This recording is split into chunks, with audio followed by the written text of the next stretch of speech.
పెళ్లి ఫిక్స్ అయిందా? తెలుగు మ్యాట్రిమోనీకి థ్యాంక్స్ చెప్పాలి. పెళ్ళంటేనే తెలుగు మ్యాట్రిమోనీనే. 26 సంవత్సరాల నమ్మకం, లక్షలాది సంతోషకరమైన వివాహాలు. తెలుగు మ్యాట్రిమోనీని డౌన్లోడ్ చేయండి.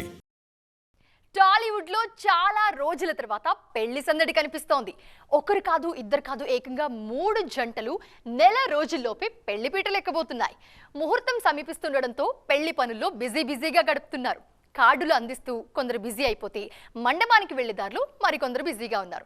మరి ఆ కొత్త జంటలు ఎవరు, ఎవరి పెళ్లి తేదీ ఎప్పుడుందో చూద్దాం రండి. అప్పుడెప్పుడో 8 ఏళ్ల కింద గీత గోవిందన్ సినిమాలో జరిగిన ఈ సీన్ విజయ్ దేవరకొండ రష్మిక లైఫ్ లో రియల్ గానే జరగబోతోంది. ఫిబ్రవరి 26న ఈ జంట ఉదయ్పూర్లో ఒక్కటి కానున్నారు. ఇప్పటికే పెళ్లి ఏర్పాట్లన్నీ పూర్తయ్యాయి. ఈ జంట అక్కడికి చేరుకున్నారు. అతి తక్కువ మంది సమక్షంలోనే పెళ్లి జరగనుంది. మార్చి 4న తాజ్ కృష్ణాలో రిసెప్షన్ భారీగా ఉండబోతోంది. అల్లువారింట కూడా పెళ్లి సందడి మొదలైపోయింది. మార్చి 6న అల్లు శిరీష్, నయనిక పెళ్లి చేసుకోబోతున్నారు. ఈ ఇద్దరి పెళ్లి పనులు ఆల్రెడీ మొదలయ్యాయి.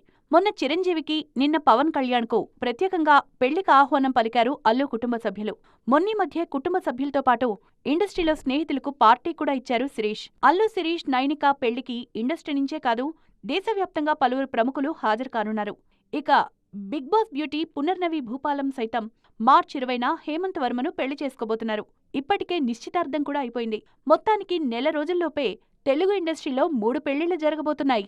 పెళ్లి ఫిక్స్ అయిందా? తెలుగు మ్యాట్రిమోనీకి థ్యాంక్స్ చెప్పాలి. పెళ్ళంటేనే తెలుగు మ్యాట్రిమోనీనే. 26 సంవత్సరాల నమ్మకం, లక్షలాది సంతోషకరమైన వివాహాలు. తెలుగు మ్యాట్రిమోనీని డౌన్లోడ్ చేయండి.